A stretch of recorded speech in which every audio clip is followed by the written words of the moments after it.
আজই ডাউনলোড করুন আর এনজয় করুন আপনার পছন্দের show.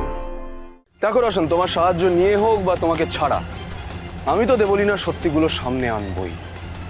Now choice is years. তুমি এখন আমাকে ডাবল ক্রস করছো। হ্যাঁ করছি তো। ভুলে যেও না দেবলিনা, আমি যেমন তোমায় ভালোবাসতে পারি, তোমার সর্বনাশও করতে পারি। আমি যদি সব কথা ফাঁস করে দিই তাহলে কি হবে ভাবতে পারছো তো? আমাকে হুমকি দিচ্ছ তুমি? তুমি মানে ভুলে যাচ্ছ যে এই দেবলীনা চ্যাটার্জি নিজের আখের গোছাতে খুব ভালো পারে। এই বাড়ির চৌহদ্দিতেও যেন তোমাকে আমি না দেখতে পাই। Congratulations on your wedding Debolina. Stay away from me and do not touch me. এতদিন তো করেছি। Past is past Roshan. এখন আমাকে ছোঁয়ার কোনো অধিকার নেই তোমার। তাহলে কার আছে? কার আছে? ওই লুজার ঈশানের? আর সেটা আমি তোমাকে বলবো, যদি টাকা চাও তাহলে আজকেই এই শহর ছেড়ে বেরিয়ে যাও, যাতে তোমাকে কেউ চাইলেও না খুঁজে পায়। সোনা ডিম পাড়া মুরগি তুমি, যখন চাইবো যত চাইবো টাকা পাবো। আর কি চাই আমার? মুয়া।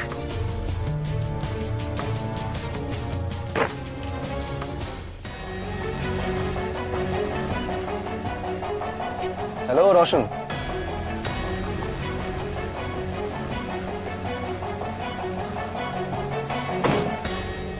রোশন, তুমি এখানে কি করছো? তোমার বন্ধুর গায়ে হলুদের অনুষ্ঠান হচ্ছে ভিতরে, চলো চলো। আরে চলো। না না না না, আমি যাবো না। দেবলিনা যে তোমাকে এই টাকা ভর্তি ব্যাগটা দিয়েছে সেটা আমি দেখেছি। তোমার খেলা শেষ রোশন। ঈশান আমাদেরকে অনেক আগেই বলেছিল তোমার সাথে দেবলিনার একটা চক্কর চলছে। আমি বিশ্বাস করিনি, মাও বিশ্বাস করেনি। কিন্তু এখন আমি যদি মাকে সমস্ত বিষয়টা বলি, তাহলে মা কিন্তু আমার কথা অবিশ্বাস করবে না রোশন। দেবলিনা হয়তো নিজেকে বাঁচিয়ে নেবে, কিন্তু তুমি তুমি কি করবে? মা যদি এই পুরো বিষয়টা একবার জানতে পেরে যায়, তাহলে তোমার অবস্থাটা কি হবে সেটা কিন্তু তুমি জানো না। এখান থেকে সোজা থানায়। দেবলিনার মতো মেয়েরা কোনোদিনও কারোর হতে পারে না রোশন। ও একদিনে পাল্টি খেয়ে যাবে, কিন্তু তুমি গাঙ্গুলিদের সাথে ঝামেলায় জড়িয়ে পড়বে। আর তার শাস্তিটা কি জানো? তুমি সম্পূর্ণরূপে ব্ল্যাক লিস্টেড হয়ে যাবে। এই যে সমস্ত বিজনেস করো সেগুলো কি করে করবে? তাহলে এখন আমি কি করব? আমি তোমাকে আবারও কন্ট্রাক্ট পাইয়ে দেওয়ার ব্যবস্থা করব এবং সেখানে আমি নিজে ইনভেস্ট করব। কিন্তু তার পরিবর্তে তোমাকে আমার জন্য একটা কাজ করতে হবে। কি কাজ? দেবলিনাকে এক্সপোজ।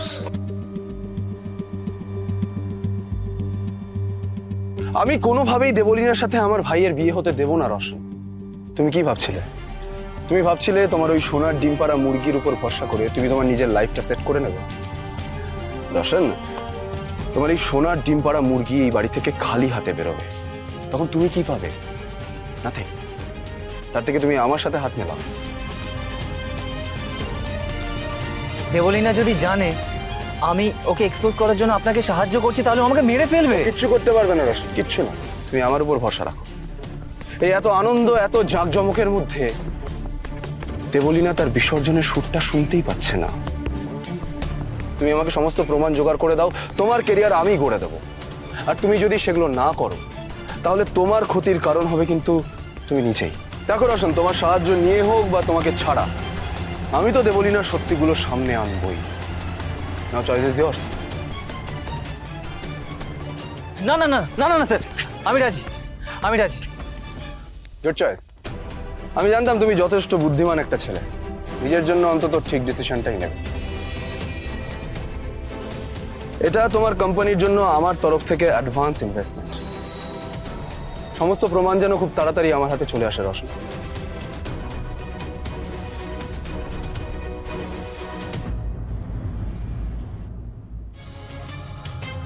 চেকমেট দেবলিনা। এবার আমিও দেখি তুমি ঈশানের সাথে আজ বিয়ের মণ্ডপে কি করে বসতে পারো। হ্যাঁ হ্যাঁ, না না, আসলে কি হয়েছে বলতো, জয়িতা মানে দেবলিনার মা, ওর না হঠাৎ করে হার্ট অ্যাটাক হয়। হ্যাঁ, অবস্থা খুবই খারাপ হয়েছিল। সেই জন্য আমরা না না না অপারেশন করতে হবে, কিন্তু ওর ভীষণ হাই সুগার, করা যাচ্ছে না তো অপারেশনটা। সেই জন্যই আমরা এখন মানে বিয়েটা জাস্ট দিয়ে দিচ্ছি। এরপরে জয়িতার অপারেশন হয়ে গেলে তারপরে একটা মানে বেশ বড় করে, যেরকম আমাদের বাড়িতে ছেলের বিয়ে হওয়া উচিত সেরকম ধুমধাম করে বড় করে একটা রিসেপশন করব, কেমন? আরে আপনারা কোনো চিন্তা করবেন না। হ্যাঁ হ্যাঁ, আমাদের গাঙ্গুলি বাড়ির গেস্ট হাউসে আপনাদের সব থাকার ব্যবস্থা হচ্ছে, কোনো অসুবিধা হবে না আপনাদের। কেমন? সিদ্ধার্থ, হ্যাঁ দাদা। কেটারিং এর লোকেরা এসে গেছে? হ্যাঁ দাদা, এসে গেছে, আমি কথা বলে নিয়েছি। ঠিক আছে, ঠিক আছে। ওই মিডিয়াকে বলে দিস যে মানে বিয়েটা তো ক্লোজ ডোর হবে, তো ওই রিসেপশনটা ওরা কভার করতে পারে। হ্যাঁ বলে দিচ্ছি দাদা, তবে ওই পেজ থ্রি রিপোর্টাররা ওনারা বিয়েটাও কভার করতে চাইছেন। না না না না, ইন্দ্রাণী একদম একদম চায় না, কারণ দেবলীনা নাকি বলেছে যে বিয়েটা ক্লোজ ডোরে হবে। ঠিক আছে, ওকে, আমি তাহলে অ্যাকর্ডিংলি সিকিউরিটিকে বলে হ্যাঁ রাখছি। একদম হ্যাঁ, একদম একদম। ওকে ওকে। ম্যাডাম আপনার চা। Thank you. দীপালি, কুসুম কোথায়? কুসুমকে দেখতে পাচ্ছি না সকাল থেকে। হ্যাঁ ম্যাডাম আমি তো রান্না, হ্যাঁ আমি রান্নাঘরে ছিলাম, আমি ওকে দেখিনি। কি আশ্চর্য! ওকে আমি পুরো ডেকোরেশনের দায়িত্ব দিয়েছিলাম, সেটা কি করেছে জানি না। তারপরে সকালবেলায় শুনলাম জলসইতেও যায়নি। বলছি আমি কি একবার ওকে ডাকবো ম্যাডাম? হ্যাঁ যাও, ডাকো তো, বলো যে আমি ডাকছি। ঠিক আছে, আমি এই তো ম্যাডাম কুসুম। কুসুম, কি ব্যাপার তোমার?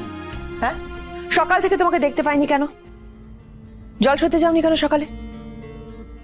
জল সইতে যাওনি কেন? কি হয়েছে? দেবীমা, আমি বাড়ির কাজগুলো এগিয়ে রাখছিলাম। মানে তুমি তো একা হাতে সমস্ত কাজ করো, এরকম ঝিমিয়ে পড়েছো কেন আজকে? আজকে তোমার প্রিয় বন্ধুর বিয়ে, আর আজকেই তুমি উধাও? হ্যাঁ, আমি তো ভেবেছিলাম ঈশান আর আয়ুষের বিয়েতে আমার থেকে বেশি তুমিই কাজ করবে। হ্যাঁ কুসুম, তোমার বন্ধু কিন্তু এ বাড়ি থেকে কোথাও চলে যাচ্ছে না, এ বাড়িতেই থাকছে, বলে তোমার অত মন খারাপের কিচ্ছু হয়নি। কেন আমার মনটা খারাপ, সে আসল কারণটা যে আমি আপনাদেরকে চেয়েও বলতে পারছি না। একটু দাঁড়াও, এই দেখো, এই ডায়েরিতে ডেকোরেটর, ক্যাটারার সবার ফোন নাম্বার আছে। হ্যাঁ ঠিক আছে, এটা নাও, যোগাযোগ করে নাও। বাহ, তাহলে তো খুব ভালো হয়। কুসুম যদি সব দায়িত্ব নেয় তাহলে আমরা বেশ ঝাড়া হাত পা হয়ে ঘুরে বেড়াতে পারবো। এই দায়িত্ব আমি সামলাবো কি করে? আমাকে যে অনুশ্রীর গ্রামে যেতে হবে।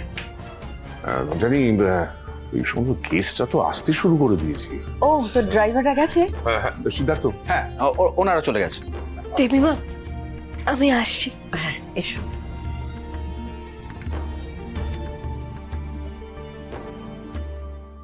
আমি কিভাবে বলি দেবীমাকে যে ঈশান সাহেবের বিয়ে নিয়ে আমি, ঈশান সাহেব, ছোট সাহেব, আমরা কেউ খুশি নই।